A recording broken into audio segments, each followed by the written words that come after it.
Good morning everyone.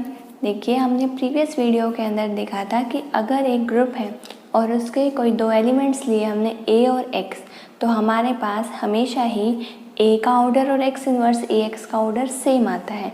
बेशक ए का order finite हो या इनफाइनाइट, इस बात से फ़र्क नहीं पड़ता। काफ़ी इंपॉर्टेंट थ्योरम थी। और एक और theorem, order of an element जो है ग्रुप का, वो हमेशा ग्रुप के ऑर्डर से कम आता है। ये दो थ्योरम्स हमने प्रीवियस वीडियोस के अंदर की थी। आज की वीडियो में हम करेंगे कुछ नए कंसेप्ट्स लाइक सब ग्रुप, कॉम्प्लेक्स क्या होता है, इनकी बेसिक डेफिनेशन और इन्हीं से रिलेटेड कुछ छोटी छोटी थ्योरम्स जो 2 मार्क्स के लिए एग्ज़ाम में बहुत ज़्यादा इंपॉर्टेंट है, specially for BSc honours and 5 year integrated MSc maths MDU. ठीक है, तो कंटिन्यू करते हैं हम इस टॉपिक को आगे। सबसे पहले हम समझेंगे कॉम्प्लेक्स क्या होता है। देखो, आपके पास कोई भी एक ग्रुप है with respect to operation star. ठीक है, अब इस ग्रुप का आप कोई भी सबसेट ले रहे हैं, इस ग्रुप का आपने कोई भी सबसेट ले लिया, से एच। आपको नहीं पता ये किस तरीके का सबसेट लिया है, बस आपको इतना पता है कि नॉन एम्प्टी है, यानी कि इसमें एटलीस्ट एक एलिमेंट तो है ग्रुप का। तो हम इस एच को क्या कह देते हैं, इस ग्रुप का कॉम्प्लेक्स, यानी कि कॉम्प्लेक्स ऑफ ग्रुप जी। यानी कि जी जो कि एक ग्रुप है, उसका कोई भी सबसेट आप ले रहे हैं नॉन एम्प्टी होना चाहिए। कंडीशन क्या है, कंडीशन याद रखें, नॉन एम्प्टी सबसेट होना चाहिए, तो उसको हम क्या कहते हैं, कॉम्प्लेक्स। ठीक है, तो देख लेते हैं एक बार कॉम्प्लेक्स की डेफिनेशन क्या है। कॉम्प्लेक्स की डेफिनेशन क्या है कि एक ग्रुप जी है जिसका ऑपरेशन स्टार, उसका कोई भी आप नॉन एम्प्टी सबसेट ले लीजिए तो उसे आप क्या कहेंगे, कॉम्प्लेक्स ऑफ ग्रुप जी। अब देखिए, हमें नहीं पता एच के अंदर एलिमेंट कौन सा है, किन कंडीशन को वो सेटिस्फाई करता है, उसमें ऑपरेशन क्या है, कुछ भी नहीं पता। हमें सिर्फ इतना पता है कि वो जी का सबसेट है, तब तो हम कहेंगे कॉम्प्लेक्स। अब आप कहेंगे कि जैसे वेक्टर स्पेसेस के अंदर हमने देखा कि उसका जो सबसेट है आपको पता हो, तो उसे हम क्या कहते हैं, सबस्पेस। ऐसे ही कोई और हम सेट लेते हैं, उसका जो एक सबसेट होता है, मतलब उसमें तो हम नाम ही सबसेट देते हैं, तो उसमें से उसका एक छोटा पार्ट, उसे हम क्या बोलते हैं, सबसेट। लेकिन अब ग्रुप के अंदर अगर वही जो हमने सेट लिया है एच जो कि उसका एक सबसेट है, अगर वो सेम बाइनरी ऑपरेशन पे है, यानी कि जो ग्रुप का बाइनरी ऑपरेशन है वो, और जो उस एच का बाइनरी ऑपरेशन है वो, उस बाइनरी ऑपरेशन के विद रिस्पेक्ट वो एक ग्रुप बनाता है। यानी कि हमारे पास ये जो एच है, ये जो हमारे पास एच है, ये विद रिस्पेक्ट टू स्टार अगर ये ग्रुप बनाता है मतलब वही 4 कंडीशन को सेटिस्फाई करता है, closure, associativity, existence of identity and existence of inverse.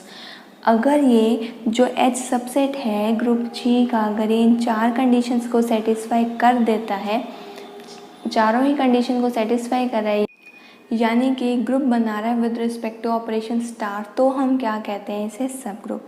आइए देखते हैं सब ग्रुप की फॉर्मल डेफिनेशन क्या है। सब ग्रुप की डेफिनेशन क्या है। A non empty subset H of a group G is said to be subgroup of G star if the composition in G, जो आपके पास G के अंदर कॉम्पोजिशन है वही सेम कॉम्पोजिशन H में हो, और इसी कॉम्पोजिशन पे H जो है खुद एक ग्रुप बन रहा हो, यानी कि वो ग्रुप का सबसेट तो हो ही, और उस बाइनरी ऑपरेशन के विद रिस्पेक्ट वो एच खुद भी एक ग्रुप बन रहा हो। ठीक है, सबसेट भी हो और ग्रुप भी हो तो बनेगा सब ग्रुप। ठीक है, तो सब ग्रुप के बाद कुछ टर्म्स आएंगे आपके पास, ट्रिवियल सब ग्रुप, इम्प्रॉपर सब ग्रुप, प्रॉपर सब ग्रुप। आइए देखते हैं उन टर्म्स का क्या मतलब है। आपको पता है कोई भी ग्रुप जी हो, कोई भी ग्रुप आपके पास है जी के 2 सब ग्रुप तो हमेशा बनेंगे, एक तो जी इटसेल्फ और एक ई सिर्फ आइडेंटिटी। क्योंकि देखिए कहा गया आपको नॉन एम्प्टी है तो उसमें एटलीस्ट एक एलिमेंट तो आएगा, तो इसका मतलब आइडेंटिटी तो ज़रूर आएगा, क्योंकि किसी भी ग्रुप के पास आइडेंटिटी होती है और वो एच जो है खुद एक ग्रुप बना रहा है। एच जो है विद रिस्पेक्ट टू स्टार जो है खुद ही एक ग्रुप बनाता है। अगर इसको ग्रुप बनना है तो इसके पास आइडेंटिटी का होना तो ज़रूरी है, यानी कि ग्रुप का जो दो सब ग्रुप हैं वो हमेशा बनेंगे ही बनेंगे, एक तो जी और एक आइडेंटिटी। क्योंकि ये हर ग्रुप के सब ग्रुप बनते हैं, इसीलिए इन दो को हम क्या कहते हैं, या तो ट्रिवियल सब ग्रुप या फिर इम्प्रॉपर सब ग्रुप। दो नाम हैं इसके, ट्रिवियल और इम्प्रॉपर, आप कुछ भी कह सकते हैं। क्योंकि आप कोई भी ग्रुप ले लीजिए जी, आप ये तो ज़रूर कहेंगे कि इस ग्रुप जी के ये दो सब ग्रुप तो हैं ही हैं, ठीक है। अब देखिए इसके बाद हम एक और डेफिनेशन देखेंगे प्रॉपर सब ग्रुप की। प्रॉपर सब ग्रुप क्या है, इनको तो बोल रहे हैं इम्प्रॉपर, तो प्रॉपर कौन से हैं? इन दो सब ग्रुप को छोड़ के अगर ग्रुप के पास कोई भी और सब ग्रुप है अदर देन जी और आइडेंटिटी इटसेल्फ, तो उसे हम क्या कहेंगे, प्रॉपर सब ग्रुप ऑफ जी, ठीक है। ग्रुप जी इटसेल्फ और आइडेंटिटी, अगर सिर्फ यही दोनों आपके पास सबसेट्स बन रहे हैं, सब ग्रुप बन रहे हैं, तो आप क्या कहेंगे, इम्प्रॉपर सब ग्रुप है ये। इन दोनों के अलावा कोई भी आपके पास सब ग्रुप आ जाए, आप क्या कहेंगे, डेट इज़ प्रॉपर सब ग्रुप, ठीक है। तो आइए अब कुछ एग्जांपल्स देखते हैं हम सब ग्रुप के क्या हैं। देखिए आपको पता है कि z जो है वो विद रिस्पेक्ट टू प्लस एक ग्रुप बनाता है इंटीजर्स का विद रिस्पेक्ट टू प्लस, ठीक है। अब मैं पूरे इंटीजर्स में से क्या कर रही हूँ, ओड इंटीजर को नहीं ले रही, ठीक है, क्योंकि मुझे एक सब सेट चाहिए उसका। सबसेट के लिए इक्वल भी ले सकती हूँ, बट मैं आपको प्रॉपर सब ग्रुप का एक एग्जांपल लेके दिखा रही हूँ ताकि आपको अच्छे से क्लियर हो जाए। सिर्फ मैंने ओड इंटीजर्स लिए, यानी कि 2z, सिर्फ ओड लिए, इसमें इवन नहीं लिए, तो 2z जो है integers with respect to operation plus, ये भी क्या बनाएगा, एक ग्रुप बनाएगा। चेक कर लेना बेशक से आप, ये ग्रुप बनाएगा। क्यों? क्योंकि देखो क्लोजर सेटिस्फाई है ही सही, दो इंटीजर को ऐड करोगे तो एक इंटीजर ही आएगा। सेकंड एसोसिएटिविटी, चाहे आप a प्लस बी प्लस सी कर लीजिए, चाहे आप a प्लस बी को पहले ऐड कर लीजिए देन सी को, आपके पास आंसर सेम ही आएगा। उसके बाद आता है आइडेंटिटी। आइडेंटिटी क्या होती है, with respect to addition zero, zero आपके पास एग्जिस्ट कर रहा है क्योंकि इवन इंटीजर्स है, ज़ीरो इज़ इवन, ठीक है। इसके बाद आ गया इन्वर्स। इन्वर्स भी हर एलिमेंट का एग्जिस्ट करेगा, आप चेक करके देख सकते हैं। जैसे कि एक एलिमेंट ले रही हूँ मैं 2, तो उसका इन्वर्स -2, 5 तो ले नहीं सकती, ओड है, 4 है तो -4, -4 भी क्या आएगा, इवन ही आएगा। तो हर इवन इंटीजर का जो इन्वर्स है वो इवन ही आता है, इसीलिए ये जो है 2z with respect to addition एक ग्रुप बनाएगा, ठीक है। और वो ग्रुप भी अबिलियन ही बनाएगा, आप चेक कर सकते हैं, अबिलियन ग्रुप बनाएगा। इसका मतलब चारों कंडीशन ग्रुप की और एक जो कंडीशन कॉम्यूटेटिविटी है उसको भी ये सेटिस्फाई करेगा, ठीक है। तो ये तो थी बात कि जब मेरे पास z ग्रुप था तो ये मेरे पास क्या बन रहा था, एक सब ग्रुप, ठीक है। अब एक्चुअली देखिए मैंने क्या किया, एक अलग ग्रुप लिया है, ठीक है। ग्रुप क्या है, जिसके अंदर एलिमेंट्स है 1 -1 आयोटा और माइनस आयोटा। आपके पास ऑपरेशन क्या है, मल्टीप्लिकेशन का, स्टार क्या है इस बार, मल्टीप्लिकेशन। और मैंने h क्या ले लिया, h मैंने ले लिया जिसके अंदर एलिमेंट है 1 और -1। चेक कीजिए क्या ये सब ग्रुप बन रहा है या नहीं बन रहा है, चारों कंडीशन सेटिस्फाई करके देख लीजिए, हमेशा ही ये जो है सब ग्रुप बनेगा, यानी कि h with respect to multiplication एक ग्रुप बनेगा क्योंकि h खुद एक ग्रुप है और जी का सबसेट भी है, तो h को हम क्या कहेंगे, सब ग्रुप, ठीक है। तो आपको चारों प्रॉपर्टी को खुद से चेक करना है इस ग्रुप के विद रिस्पेक्ट में, और अगर आपको नहीं आया, किसी भी पॉइंट के अंदर डाउट आया तो you can ask me in comment section में, आपको उसका रिप्लाई ज़रूर करूँगी कि क्यों हमारे पास ये चीज़ ग्रुप बन रही है, ठीक है। इसी तरीके से कुछ और अच्छे एग्जाम्पल्स भी आप चेक कर सकते हैं। अब हम चलते हैं इनकी दो बेसिक थ्योरम्स की तरफ कि आइडेंटिटी जो सब ग्रुप की है वो वही आती है ग्रुप की जो आइडेंटिटी हो, और इन्वर्स जो है किसी भी एलिमेंट का सब ग्रुप के अंदर उसका जो आंसर आएगा, यानी कि उस इन्वर्स का, जैसे ए का जो इन्वर्स आएगा वो वही एलिमेंट आएगा जो ग्रुप में भी उसका इन्वर्स था, यानी कि ए का inverse that is A inverse. A inverse चाहे आप सब ग्रुप में देखिए चाहे आप ग्रुप के अंदर देखिए, दोनों की वैल्यू ही क्या आएगी, सेम, ठीक है। तो चलिए इनका प्रूफ देखते हैं, और 2 मार्क्स के अकॉर्डिंग ये काफ़ी इंपॉर्टेंट भी है एग्ज़ाम पॉइंट ऑफ व्यू से, ठीक है।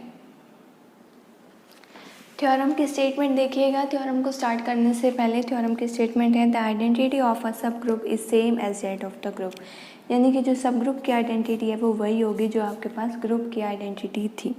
ठीक है, तो देखिए इसको प्रूफ कैसे करना है, बहुत ही छोटा सा और आसान सा प्रूफ है। देखिए किस तरीके से करेंगे हम। थ्योरम को आपको किस तरीके से स्टार्ट करना है, सबसे पहले एच जो है, एच क्या है, सब ग्रुप है जी का। ठीक है, ग्रुप हम जी है इसे, उसके सब ग्रुप को हम एच से ही डिनोट करते हैं, आप कुछ और भी यूज़ कर सकते हैं। ई हमने मान लिया कि आइडेंटिटी है जी की। ठीक है, अगर ई आइडेंटिटी है जी की तो ये इस कंडीशन को सेटिस्फाई करेगी। E a is equal to a is equal to a e, for all a belong to G, ये जो है आपके पास फॉर ऑल का साइन होता है। कोई भी ए आप एलिमेंट ले लीजिए, उसके लिए e a is equal to a e satisfy करेगा। अब आपके पास एच क्या दिया हुआ है, ग्रुप का, जो ग्रुप जी है उसका सब ग्रुप दिया हुआ है, यानी कि एच के अंदर से अगर हम कोई ए उठाएं, एच के अंदर से हमने कोई एक एलिमेंट उठाया ए, तो आपको पक्का है क्योंकि ये सब ग्रुप बन रहा है जी का, इसका मतलब ये खुद में एक ग्रुप बन रहा होगा, एच इटसेल्फ एक ग्रुप होगा। अगर ग्रुप होगा तो हर एलिमेंट ए के लिए, हर एलिमेंट ए के लिए आपको एक ए इन्वर्स मिल जाएगा उसी एच के अंदर से। ठीक है, क्योंकि हर एलिमेंट का इन्वर्स एग्जिस्ट करेगा। हर एलिमेंट ए के लिए जो कि एच में से है, एक आपके पास ए इन्वर्स एग्जिस्ट करेगा। अब आप एक एलिमेंट को उसी के इन्वर्स के साथ ऑपरेट कर रहे हो। देखिए ये भी एलिमेंट कहाँ का है, एच का, और ए इन्वर्स भी कहाँ का है, एच का। दोनों को आपने ऑपरेट किया एक साथ, तो आपके पास क्या आ गया कि ई भी कहाँ पर है, एच के अंदर है, ई भी कहाँ पर है, एच के अंदर। आपको पता है किसी एलिमेंट को उसी के इन्वर्स के साथ जब आप ऑपरेट करते हैं तो आपके पास क्या आ जाता है, आइडेंटिटी। आइडेंटिटी कहाँ पर आ गया, उसी सब ग्रुप के अंदर। ठीक है, अब आपको पता है कि एच जो है सबसेट है जी का, यानी कि एच का हर एलिमेंट जी के अंदर तो आएगा ही आएगा। ठीक है, क्योंकि हमारे पास एच क्या है, सबसेट है जी का, इसका मतलब e a is equal to a is equal to e for all a belong to H. यहाँ पर आपने एच में से ये जो ए एलिमेंट लिया था, एच में से लिया था। अब आपने ये भी दिखा दिया ए भी एच में है, ए इन्वर्स भी एच में है और आइडेंटिटी भी एच में है। अगर आपके पास ए एच के अंदर है तो आपके पास विद रिस्पेक्ट टू आइडेंटिटी ये कंडीशन को सेटिस्फाई करेगा, क्योंकि इसमें आइडेंटिटी एग्जिस्ट करती है और a e is equal to e a equal to a को सेटिस्फाई करेगा। यही तो कंडीशन होती है आइडेंटिटी की। ठीक है, यहाँ से आपने क्या दिखा दिया, ई क्या है, आइडेंटिटी है, e is the identity element of G, sorry H. आपके पास एच की आइडेंटिटी आ रही है ई। ठीक है, अब आपने देखा था जब आपने यहाँ पर शुरू में लेकर आप चले हो कि ई जो है आइडेंटिटी है जी की, इक्वेशन 1 नाम दे लीजिए इसको। यहाँ पर आप दिखा रहे हो कि ई जो है आइडेंटिटी है एच की। फ्रॉम 1 एंड 2 आप क्या कह सकते हो, ई जो है आइडेंटिटी है जी की भी और एच की भी, यानी कि किसी भी सब ग्रुप की और उसके ग्रुप की, जिसके रेस्पेक्ट में वो सब ग्रुप है, यानी कि जिसका वो सबसेट है, एच और जी दोनों की ही जो आइडेंटिटी है वो सेम आएगी। यहाँ से इस छोटी सी थ्योरम से आपने यही प्रूव किया कि आइडेंटिटी जो है सब ग्रुप और ग्रुप की हमेशा सेम आती है। ठीक है, तो इस थ्योरम का छोटा सा ही प्रूफ था, क्योंकि ये 2 मार्क्स में ही आती है जब भी एग्ज़ाम में आए। तो अब हम इन्वर्स से रिलेटेड एक थ्योरम करते हैं। आइए देखते हैं उस थ्योरम की स्टेटमेंट क्या है। नेक्स्ट थ्योरम की स्टेटमेंट देखिएगा क्या है, the inverse of any element of a subgroup is the same as the inverse of that element in the group, यानी कि आपके पास जो इन्वर्स है किसी भी एलिमेंट का वो वही आएगा। देखिए एच एक सब ग्रुप है, जी एक ग्रुप है। ठीक है, एच एक सब ग्रुप है आपके पास और जी क्या है, ग्रुप। अगर इस एलिमेंट का कोई ए इसमें एलिमेंट लिया, जो इसका इन्वर्स एच में आएगा वही इसका इन्वर्स जी के अंदर आएगा। इस चीज़ को हमें प्रूव करना है। चलिए स्टार्ट करते हैं इस थ्योरम को।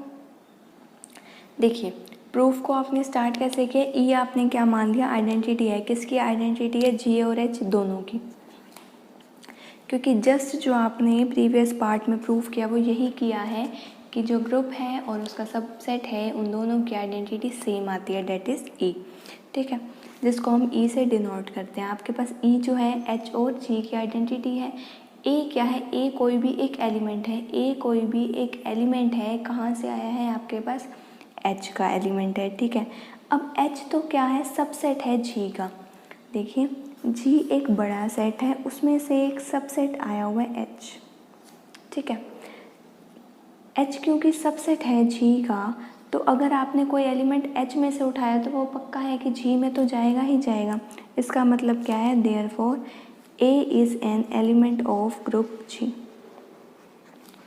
ए is an element of group G, G का एलिमेंट आएगा आपके पास ए, ठीक है। अब हम क्या सपोज कर रहे हैं, देखिए आपको दिखाना क्या है कि एक एलिमेंट का इन्वर्स जो एच में आएगा वही जी में आएगा। मैंने क्या मान लिया कि जो ए एलिमेंट है उसका इन्वर्स बी आ रहा है एच के अंदर, और ए एलिमेंट का इन्वर्स सी आ रहा है जी के अंदर। ए एलिमेंट का इन्वर्स बी आ रहा है एच के अंदर और सी आ रहा है जी के अंदर। ऐसा मैंने क्यों माना, ताकि मैं बाद में कॉन्ट्राडिक्शन दिखा सकूं कि ऐसा नहीं हो सकता, ठीक है। अब इस कंडीशन से, इस इक्वेशन से मैं क्या कह सकती हूँ, क्योंकि ए बी का इन्वर्स है तो ए बी को चाहे हम राइट साइड ऑपरेट करूँ चाहे मैं बी ए करूँ, आपके पास आंसर क्या आएगा, ई। क्योंकि देखिए बी इसका इन्वर्स है, एक एलिमेंट को उसी के इन्वर्स के साथ मल्टीप्लाई कर रहे हो, ठीक है, तो आपके पास आइडेंटिटी ही आएगा। ऐसे ही जब आपने इस इक्वेशन से आप लिखेंगे तो आपके पास क्या आ जाएगा, ए को उसी के इन्वर्स के साथ आप मल्टीप्लाई कर रहे हो, ऑपरेट कर रहे हो, ठीक है। तो आपके पास उस केस में भी क्या आएगा, ई आएगा। अब आप एक बार इन दोनों इक्वेशंस को कंबाइन कर दो। कौन सी इक्वेशन, इसमें से जो फर्स्ट वाली इक्वेशन है मैंने इसको फर्स्ट नाम दिया, इसको मैंने 2 का नाम दिया। फ्रॉम 1 and 2 आप क्या कह सकते हैं कि आपके पास ए बी जो है, आपके पास ये जो ए बी है ये किसके इक्वल है, बी ए के इक्वल और ये ई के इक्वल, ठीक है। दोनों ही इक्वेशंस में राइट हैंड साइड में ई है, यानी कि चारों या पांचों आप कह सकते हैं आपस में इक्वल है, 1 2 3 4 5, पांचों इक्वल है। तो ए बी के इक्वल में मुझे इसकी रिक्वायरमेंट है, तो मैं ये भी लिख सकती हूँ क्योंकि ये भी आइडेंटिटी के इक्वल था और ए सी भी आइडेंटिटी के इक्वल है, दोनों आइडेंटिटी के इक्वल हैं तो दोनों आपस में भी इक्वल। अब आपको क्या करना है, लेफ़्ट कैंसलेशन लो लगाना है। लेफ़्ट कैंसलेशन लो से आपने क्या दिखा दिया, b इक्वल टू सी, यानी कि जो a का इन्वर्स h में है वही a का इन्वर्स g में है। इस चीज़ को आपने इस थ्योरम की हेल्प से प्रूव किया है, ठीक है। बहुत ही छोटा सा और इजी सा प्रूफ था। स्टेटमेंट काफ़ी इंपॉर्टेंट है, इसकी फर्दर जो हम इसके क्वेश्चंस प्रैक्टिस करके देखेंगे उनमें काफ़ी काम आते हैं ये रिजल्ट्स, ठीक है। छोटी छोटी थ्योरम्स हैं, अगर इन्हें अभी हम स्किप कर देते हैं तो बाद में बड़ी थ्योरम्स और क्वेश्चंस को करने में काफ़ी प्रॉब्लम होगी। तो आज की वीडियो में यहीं तक, यहाँ तक कि किसी भी पॉइंट में आपको कोई भी डाउट हो तो you can ask me in comment section. Thank you so much for watching my videos and giving me a lot of support. Have a nice day.